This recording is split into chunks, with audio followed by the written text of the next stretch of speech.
All right, what's up, Smashers?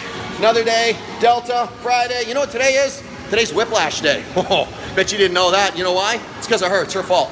You guys can all blame her because somebody drove into her at like 150 miles an hour.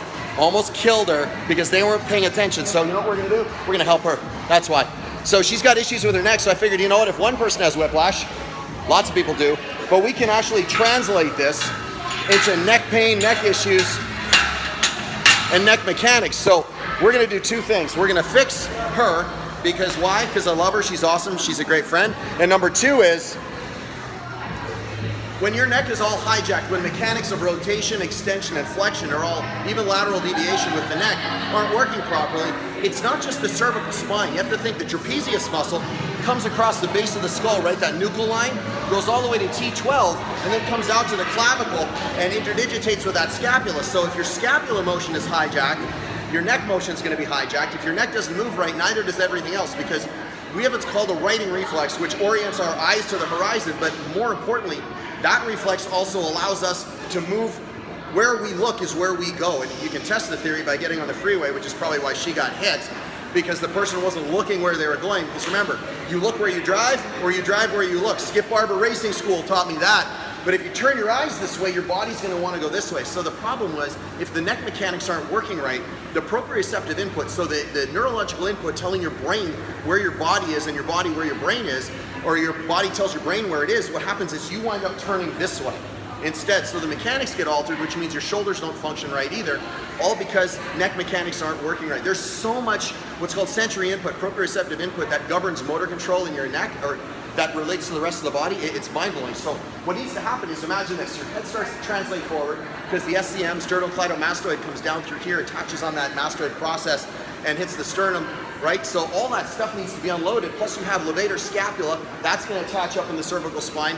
You get hit one day, you get pain. 3 days later, it's crushing and you wanna stay in bed and chew Advil like Skittles. So we're gonna undo all that stuff. We're gonna need a lacrosse ball, a barbell, and a band, and a volunteer. And the volunteer, by the way, is she the best? I'm putting her on the spot because I told her I'm making a video out of her today. I said if there's whiplash, she's gonna be my video for the day. So come here. So this is all on the fly, by the way, so just to let you know, two things need to happen. So I'm gonna have her stand this way. So by the way, check out that ink. Look at that. That's pretty sick. That's a badass tattoo. So she's looking straight ahead, and we fix her shirt. Why? Because we care. If you look at her neck, so there's supposed to be what's called a lordotic curve in her cervical spine. Just in case you didn't know, you're a nurse, aren't you? Yeah, see, so she knows all this stuff. So she's gonna call me out if I'm not telling the truth. So, but you guys know I don't bullshit.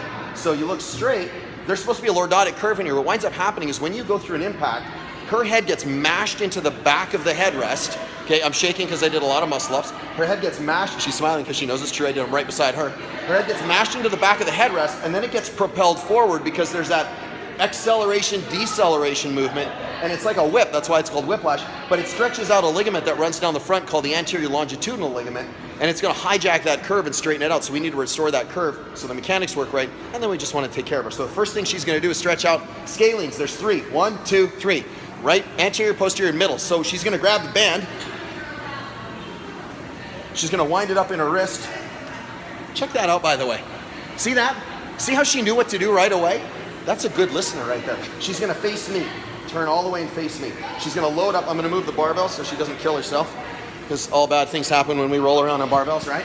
All right, see, she knows. She's like, oh my God, the camera's on me. She's gonna take this. That, by the way, is Jose Canseco. No, that's Jose Salazar. He's laughing because he's like, you don't know muscle ups. That guy can do them for days. So she's gonna step wide. She's gonna load up the band. You feel it load up? More? Yeah. Load up more. There, so it's a lot. So she's gonna resist that. Now she's gonna take this hand, put it on the top of her head. She's gonna grab the head. She's gonna pull her head all the way to the side. You feel it like crazy, huh? So I'm gonna get back so you can see what she's doing. She's hitting what's called the middle scalene. She's gonna hang out like that for how long? 2 minutes. That's number 1. She's gonna let her head up. Now she's gonna turn her head this way, not her body, just her head. She's gonna take her hand, go like this. Now she's gonna pull down. Oh yeah, see that? You hear that? That was the, oh my God, that hurts. That's number 2. How long do we hold it? 2 minutes. 2 minutes. See, she knows. And then there's one more. Now this one you got to be careful on. I'm bringing my hand in, by the way, because my arm's shaking and I don't want to look like I got Parkinson's disease. We're gonna bring this up. she's gonna take her head and she's gonna bring it up and she's gonna pull this way just a bit. That's gonna hit that anterior. Now when she's doing this one, she's not gonna pull hard. You can feel how much tension it puts on the neck, right?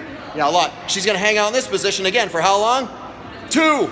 That's 3 of things you're gonna do just for the scalenes. So that's number 1. She's gonna come out of that. Number 2 is we're gonna free up that trapezius. So we're gonna need a lacrosse ball. She's gonna lay on the ground. Not on the barbell though. Don't worry, the barbell's coming. She's like, oh, this is gonna suck. So what we do with the barbell is, shh, it's a secret. So we're gonna take this. I'm gonna roll on her side. What is it? Muscles and mimosas. What a cool, she's gonna roll on her side facing that way so I can get this. Just so I can show you. She's got sick ink. Look at this stuff. She's just all tatted up. That's badass. So this is where the lacrosse ball is gonna go. It's gonna go all between the blade of the, or the vertebral border of the scapula and the spine, and she's gonna work it all the way up to the base of the trapezius. So she's gonna lay back over the lacrosse ball, all the way back. She doesn't wanna do this, I can tell. She's like, this is miserable. There, you see that? There's the pain face. We're gonna block it. She's gonna bend both knees. She's gonna take her arm. She's gonna go thumb up, locked out, and then she's gonna bring her arm all the way up overhead. Oh, that's miserable, isn't it? There, see that? Feels good. You know why? Because she's getting better and better and better. She's gonna do this twice, and then she's gonna come all the way back down. She's gonna open up her palm, and then she's gonna swing her arm all the way out. Good, and all the way back. And what she's gonna do is she's gonna hunt around for all the hot spots all the way along that trapezius. She's gonna do this for about 2 minutes of work. She's doing the same thing on the other side. That's what, number 4? Here comes number 5. We're gonna restore that anterior longitudinal ligament suppleness. So she's gonna lay with her back and her neck on the barbell. Yeah, this sounds pretty grisly, right? So here's the deal. So we're gonna roll all the way in. There we go. Now lay back. So you can see, it's not much. You don't feel much of the barbell, right? So if this isn't, so you can see what she's doing is she's forcing the neck. The reason we're starting low is this is just a really static isometric kind of a hold. She's gonna hang out in this position for 2 minutes. Now with her, this is pretty easy. She doesn't need, there's not a lot of pressure on her neck, right? So what we do in this case, and we start small, what we do in this case is we're gonna throw an ab mat underneath, and I'll show you what I'm talking about. So we'll grab an ab mat, and listen, you guys, this is stuff that should probably be done anyway. I'm gonna have her sit up just for a second. She's gonna hold the camera facing me. Why? Because I can do this. And now, she's gonna lay, actually come up off this. We're gonna be even more aggressive with her. Why? Because we love her. We're gonna flip the or the barbell up and over. Now she's gonna lay back, and she's gonna come all the way. This is why I need multiple hands. I need to be an octopus. Good, there. She's gonna lay all the way back, and if you look where I have the barbell, it's at the edge of the ab mat. So she's gonna bring this all the way up until this is at the edge of the ab mat. No, all the way. There you go. There. Let your head hang off the ab mat, so come up a little more. More? That's good, right? Yeah. So there we go. Now the thing is, what she's doing now is she's using all the equipment she can use in the gym, and she's letting her head hang over the edge of that barbell. What that's gonna do is that's gonna restore the curve. Does it feel super awesome? Really? Yeah. That's pretty awesome. I'm actually pretty impressed. She's a pretty badass, tough lady. That's a tough nurse. That's what you want. Tatted up and tough as shit. I love that. So she's gonna hang out in this position for 2 minutes, and that's it. You wanna be dead center of the spine, and that's all you gotta do. That's how you restore all those funky, sticky neck problems to normalness. That's a word. Look it up. Webster's 2018. It's coming up. Hey, listen, Trev, SmashweRx, hanging out with badass Whiplash victim. I'm not gonna tell you. I'm not gonna tell you her name. You know why? I'm gonna let her do it. Tawny. See, I didn't want to say it because I didn't know if she was okay with me saying it. It's just that simple. Hey, listen, you guys, I'm going to check you guys out tomorrow. Peace!